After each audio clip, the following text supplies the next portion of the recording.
best to provide them with the necessary medical assistance or food supplies as much as we can. So they fled to Chad.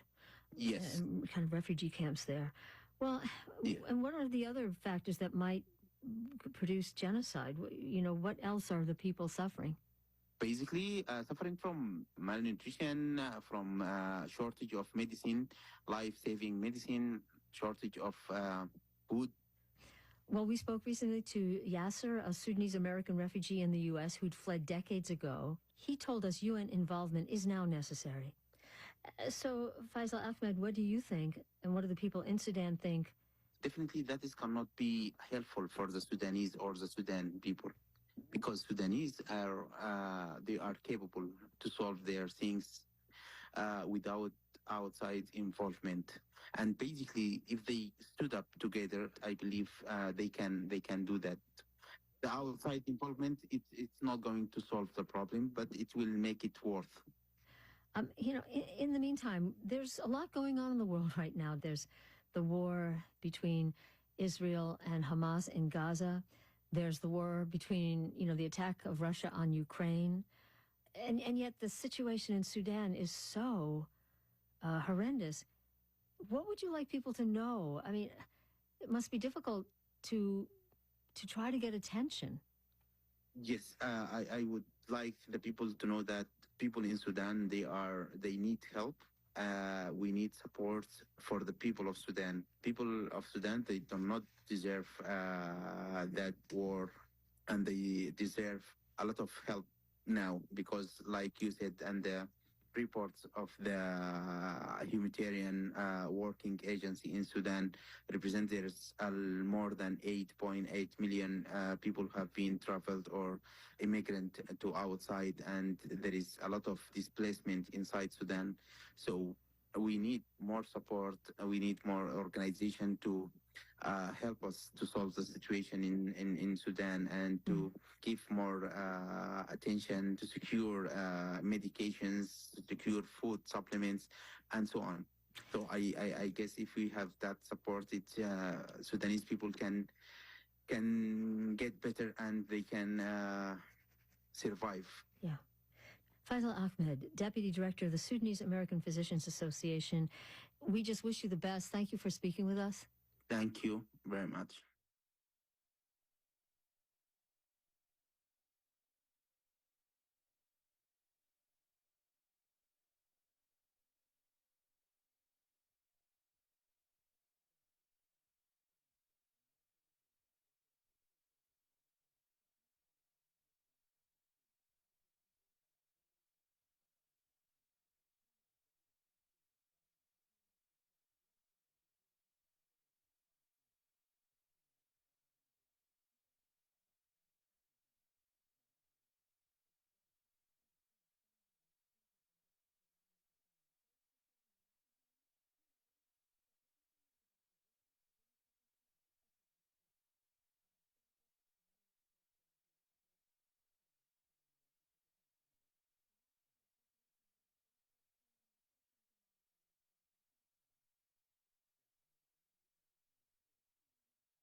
Today's meeting of the Board of Supervisors, May 28, 2024. At this time, would everyone rise and as we lead ourselves in the Pledge of Allegiance. I pledge allegiance to the flag of the United States of America and to the republic for which it stands, one nation, under God, indivisible, with liberty and justice for all.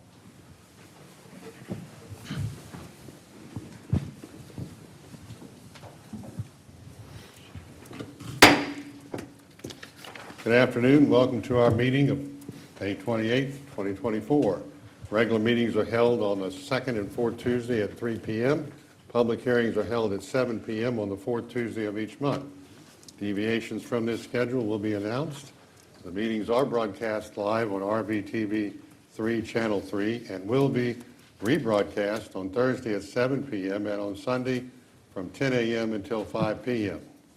Board of Supervisors meetings can also be viewed online through Roanoke County's website at www.roanokecountyva.gov.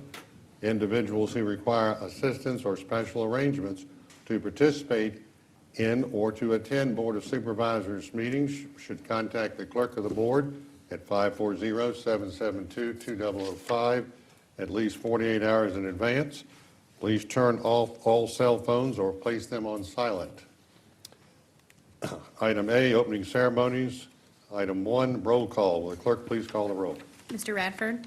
Here. Mrs. Hooker? Here. Mr. Mahoney? Yes. Mrs. Here. Shepard? Here. Mr. North? Here. Item B, request to postpone, add to, or change order of agenda items.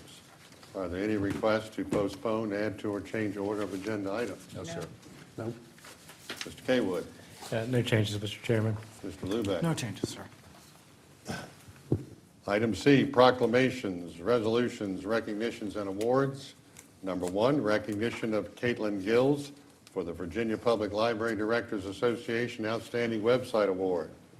Chair recognizes Jim Blanton, Director of Library Services. Welcome. Thank you, Mr. Chairman and members of the board. It's my pleasure to be here this afternoon to recognize the outstanding work of Caitlin Gills. Every year, the Virginia Public Library Directors Association recognizes the excellent work of libraries across the state in a number of key service areas.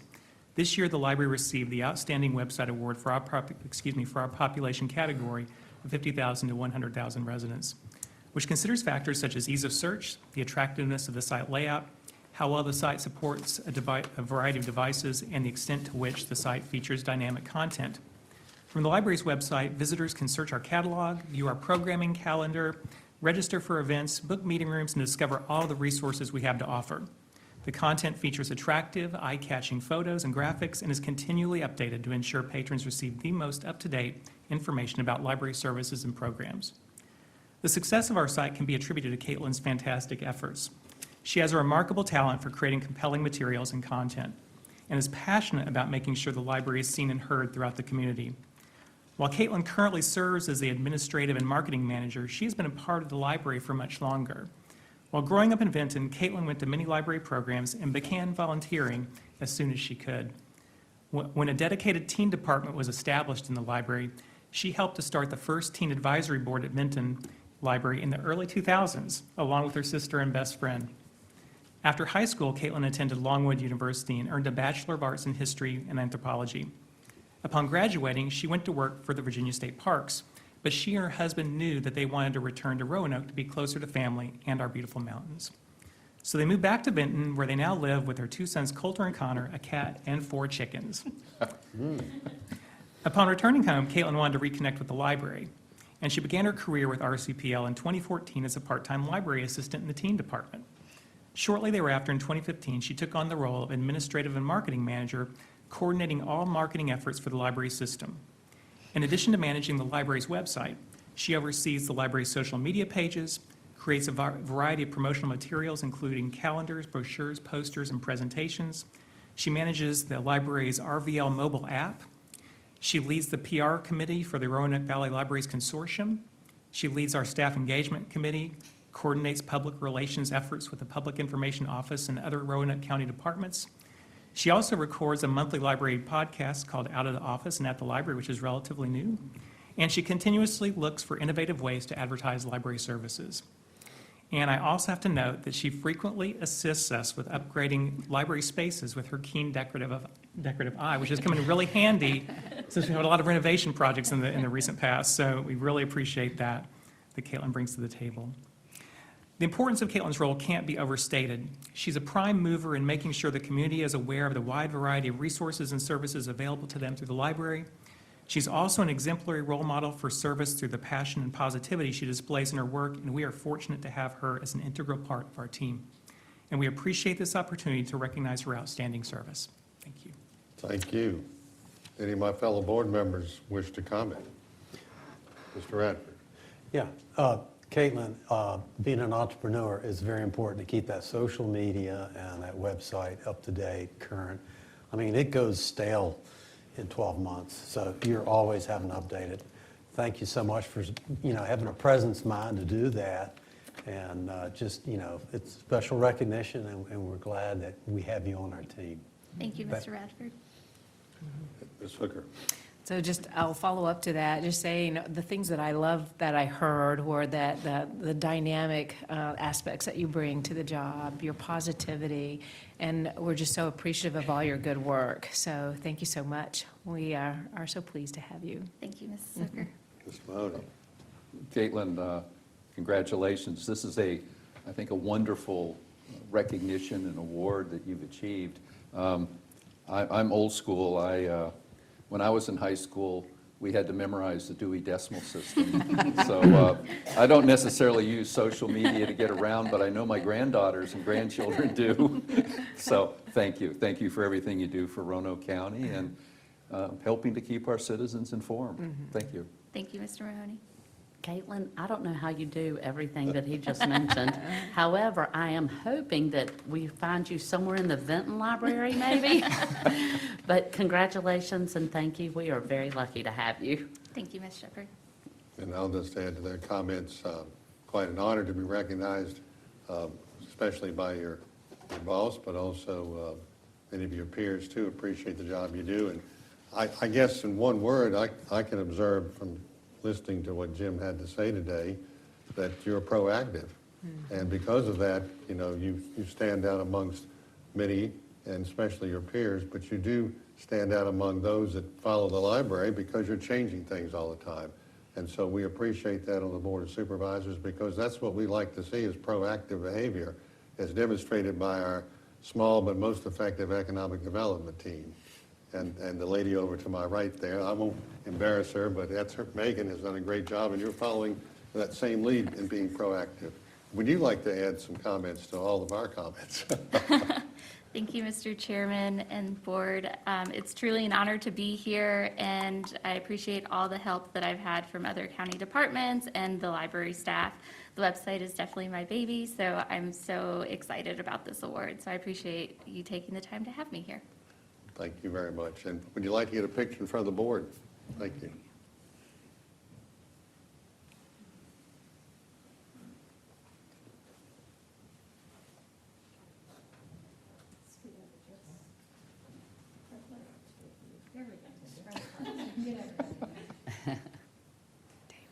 Get my big head in here.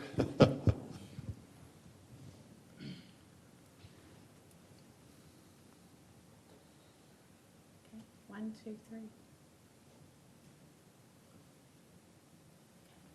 Thank you. Congratulations. Thank you. Thank you. Moving on to item D, new business. Item 1, resolution adopting the fiscal year 24-2025 operating and capital budget revenues and expenditures for the county of Roanoke, Virginia. 2, the fiscal years 25 through 2034 capital improvement program for the county of Roanoke, Virginia. And 3, the fiscal year 24-2025 fee compendium. Chair recognizes Steve Elliott, Budget Administrator. Steve? Good afternoon, Mr. Chairman and members of the board. There are a few items on the agenda today to finalize our FY 2024 through 2025 budgets. The first is a resolution, and later in the agenda, we will have the second reading of 2 ordinances to appropriate funds for Roanoke County. The school's category budget ordinance and resolution will be presented next month. This resolution is the last piece of new business regarding the upcoming budget for the county. The resolution is the operating and capital budgets for the county for FY 2024-2025, as well as the 10-year capital improvement program for fiscal years 2025 through 2034, and the FY 2024 through 2025 fee compendium. The adoption of these documents fulfills the legal requirements. However, it does not represent the appropriation of funds. This will not occur until the second reading and approval of the budget ordinances, which is scheduled in just a couple of items on the agenda. So staff recommends approval of the resolution adopting the fiscal year 2024-2025 operating budget and the fiscal year 2024-2025 capital budget for Roanoke County and the fiscal years 2025 through 2034 capital improvement program for the county of Roanoke. Thank you. Does any of my fellow board members have any questions or comments for Steve? There being none, is there a motion to approve the resolution as outlined by Steve? Mr. Chairman, I would move the approval of the resolution under item D1, that number 1 approves our 2024-2025 operating and capital budget. That also, number 2, approves the 2025-2034 capital improvements program. And finally, also approves the fee compendium for fiscal year 2024 and 2025. Thank you. Is there a second? Second. Any discussion on the motion? There being none, the clerk please call the roll. Mr. Radford? Yes. Mrs. Hooker? Yes. Mr. Mahoney? Yes. Mrs. Shepherd? Yes. Mr. North? Yes. Item E, first reading of ordinances. Thank you, Steve. Item 1, ordinance approving an intergovernmental agreement for operation of the Roanoke Regional Fire Training Center. First reading and request for second reading. Chair recognizes Rachel Lauer, Deputy County Attorney, and Travis Griffith, Fire and Rescue Chief. Welcome. Thank you.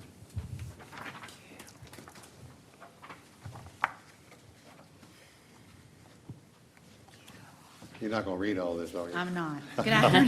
Good afternoon, Mr. Chairman and members of the board. Since 1999, Roanoke County, the city of Roanoke, and the city of Salem have operated a multi-jurisdictional training center for fire and emergency services personnel, fire and rescue, at Kessler Mill in order to maximize training opportunities, combine resources, and efficiently utilize time of training staff. The 3 jurisdictions entered into an agreement on March 31st, 1999 to set forth the terms, conditions, and shared obligations of the parties with respect to construction, maintenance, and operation of the training center. The town of Benton was an original participant to the 99 agreement, but subsequent to the agreement, Roanoke County took over fire and rescue services, and the town no longer participates. The 1999 agreement was set to expire on April 1st of this year, but was extended by agreement of the parties in order to link the renewal with the fiscal year, and will now expire on June 30th of this year.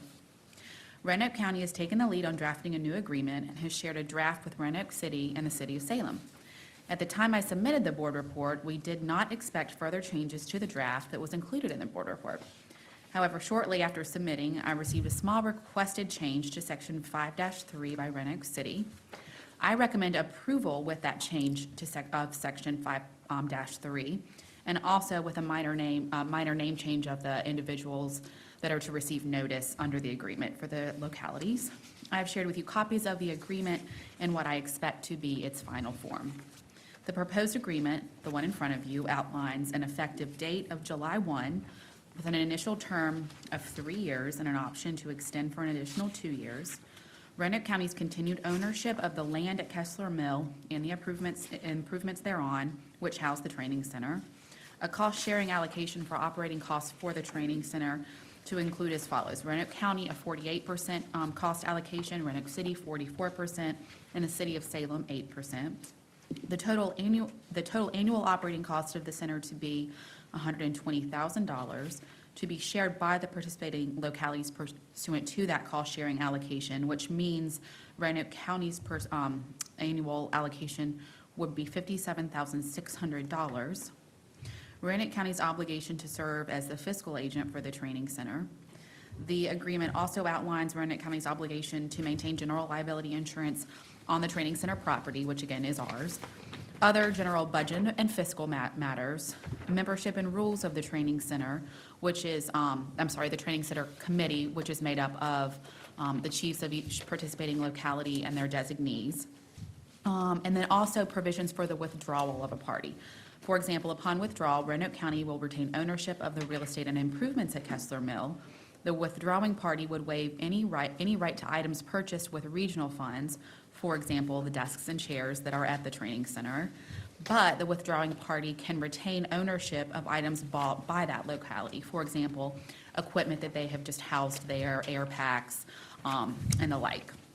Again, Roanoke County's fiscal share of the operating costs of the training center are $57,600 annually, and the 48% of additional costs of managing the training center. I recommend approval of the first reading of this ordinance to approve the intergovernmental agreement and scheduling the second reading for June 11th. Chief Griffith is here with me in case you have any questions for us. Yeah, any questions for Chief Griffith? Mr. Mahoney? Chief, I know that we have been talking about doing something better or new for the training center. The proposed agreement that Ms. Lauer has talked about takes us through 2027 with a possible 2-year extension. Do you think the facility can theoretically continue to operate for 5 more years under the current state that it is, assuming everything works perfectly? We hope so. You know, that facility is probably one of the most used facilities in Roanoke County. We're currently running a minimum of 3 rookie schools a year, if not 4.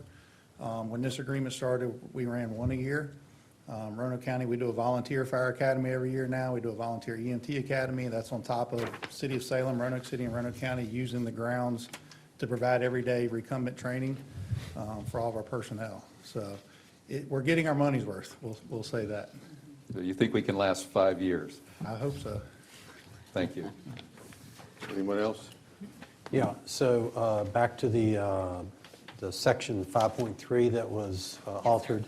Yes, sir. So are all the entities paying all their fees up front, or are they proportioned monthly? They pay it up front Pay up in the fall front. of each year. So if Salem paid up their fees for the year and they decided to withdraw, I'm just using Salem, for example, it could be Roanoke City. Right. They would not get any of those funds back. That's right.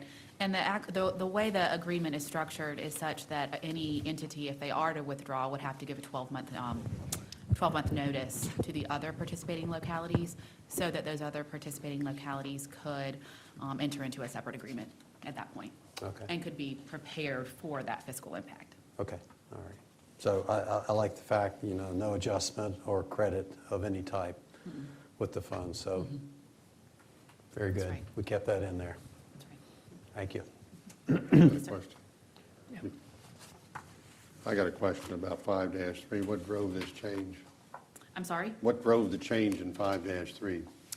That was a change from the previous agreement. Yep, so my colleague in the Roanoke City Attorney's Office, I think she had a minor change she wanted. I think, quite frankly, my language was a little wordy for her, and she took out some of my language, and to me, the change was minor. So there was nothing behind that?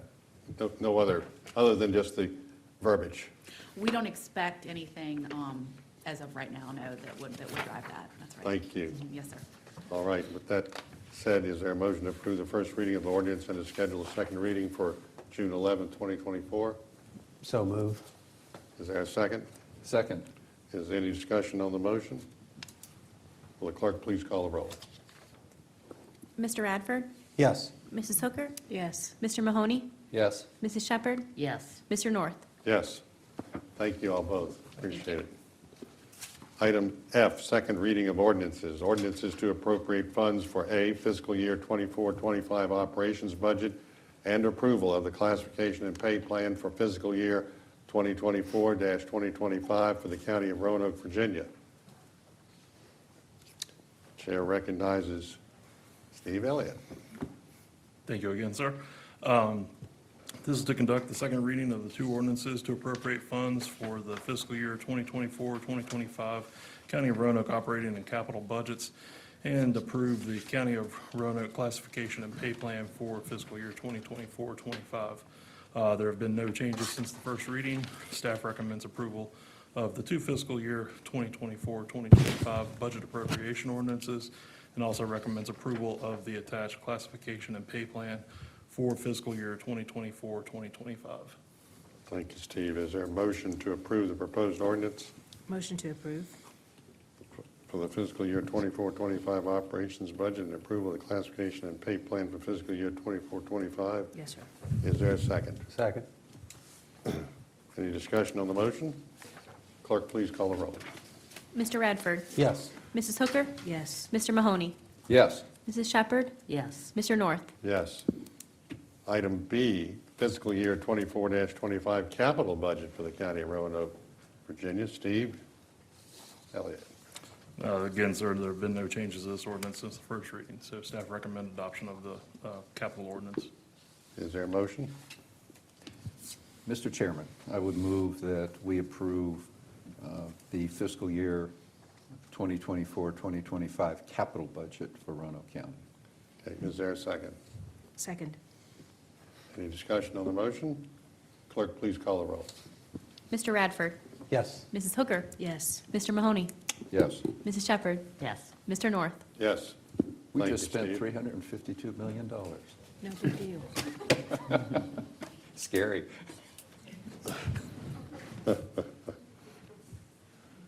Check that number, make sure you got that right. will you? Yeah. Item G, second readings of ordinances and public hearings. Number one, ordinance amending Chapter 7, Building Regulations, Article 5 fees, Section 7-71 Building Permit fees of the Roanoke County Code. Chair recognizes Peter Lubeck, the county attorney. Good afternoon, Mr. Chairman and members of the board. The county's fee schedule for building and demolition permits was last amended in September of 2004, and it has been proposed that after 20 years with no increase, the board approve fees for an increase for such fees. Because such fees are codified in Section 7-71 of the county code, this action does require an amendment to the county code. There are two charts that are included in your board packet today. The first is a comparison chart that shows the current fee schedule compared with the proposed amended fee schedule, and also shows technology fees and some state fees and total fees that would be charged for a variety of projects. The second chart included in your packet depicts only the proposed amended fee schedule, which would be attached to and incorporated by reference to the proposed ordinance that is also in your packet, and this would be codified in the Roanoke County Code. These changes are consistent with the information that was shared with the board regarding these fee changes in a recent work session. Based on the average fees collected in prior years, staff anticipates an increase by approximately $160,000 for fiscal year 24 and 25. There is one change to the ordinance that was included in your board packet. Rather than having the ordinance become effective today, on the day of its adoption, I've changed the effective date of the ordinance to July 1st of 2024. Revised copies of the ordinance have been provided to you at the dais. And at this time, I do welcome any questions that you have, and Mr. Tarek Munir with Development Services also here, and he may also be able to assist with any questions you may have. Any questions, board? There being none, we got anyone signed up to speak? So we can open the public hearing and then close the public hearing. Is there a motion to adopt the ordinance? Motion to approve. Is the there a ordinance? second? Second. Any discussion on the motion? Clerk, please call the roll. Mr. Radford, Yes. Mrs. Hooker, Yes. Mr. Mahoney, Yes. Mrs. Shepherd, Yes. Mr. North. Yes. I'll just say it's about 20 years is a long time, so it probably did need a little update. And thank you very much for all the work that was done on that by folks in the Community Development Department, Tarek and Mr. Blunt. And Good Morgan. job. What's that? And Morgan. Oh, and Morgan, yeah, okay, there's Morgan right there. You sit over here, Morgan, that way I'll say. Anyway, item H, consent agenda. All matters listed on the consent agenda are considered by the board to be routine and will be enacted by one resolution in the form or forms listed below. If discussion is desired, that item will be removed from the consent agenda and will be considered separately. that said, does any board member wish to remove an item from the consent agenda for discussion? Mr. Chairman, I do not want to remove any item from the consent agenda, but I want to sort of remind my colleagues that if you look at H 5, 6, 7, 8, 9, and 10, we have 6 public hearings scheduled for June 25th, some of which might be very interesting. And I think we've been chatting with staff about maybe trying to move some of those into the afternoon session, those that might be less interesting than some of the others. And just want to highlight for everyone that June 25th might be a long meeting. Well, I'll add to that, Mr. Mahoney, that June 25th is going to be a long meeting for sure. Maybe all of them will make it that far. I don't know until after the Planning Commission meets June 4th. Good point. There are 6. I don't ever remember having 6 since I've been on this board for 7.5 years. I will tell you this, at the request of some supervisors, some of them may be put ahead of others at the 7 o'clock meeting. I think we got 2 scheduled for 3, and the other 4, if the Planning Commission moves forward on those other matters for the 7 o'clock session. So we got to make sure we eat a good meal because we might be here a while that night. What is the record? 11:30?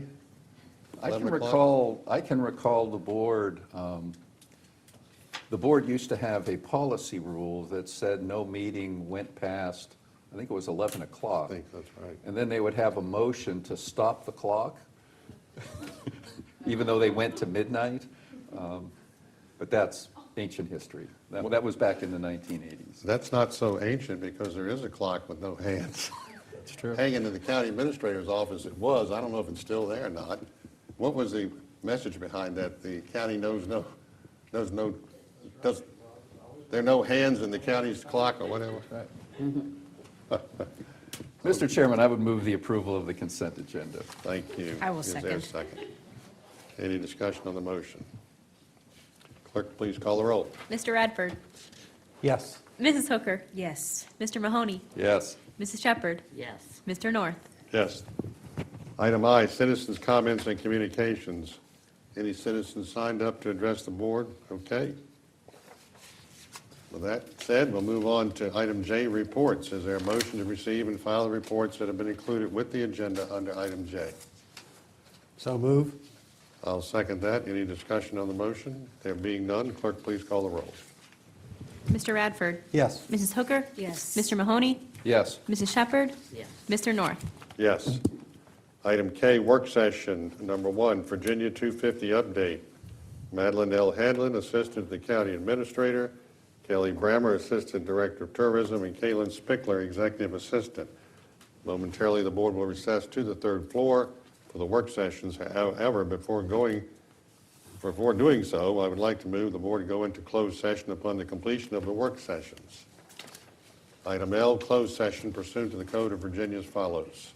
I move to go into closed session pursuant to the Code of Virginia, Section 2.2-3711, subparagraph A, Part 3 of the Code of Virginia, to discuss or consider the acquisition of real property in the Cave Spring Magisterial District for a public purpose, where the discussion in an open meeting would adversely affect the bargaining position or negotiating strategy of the public body.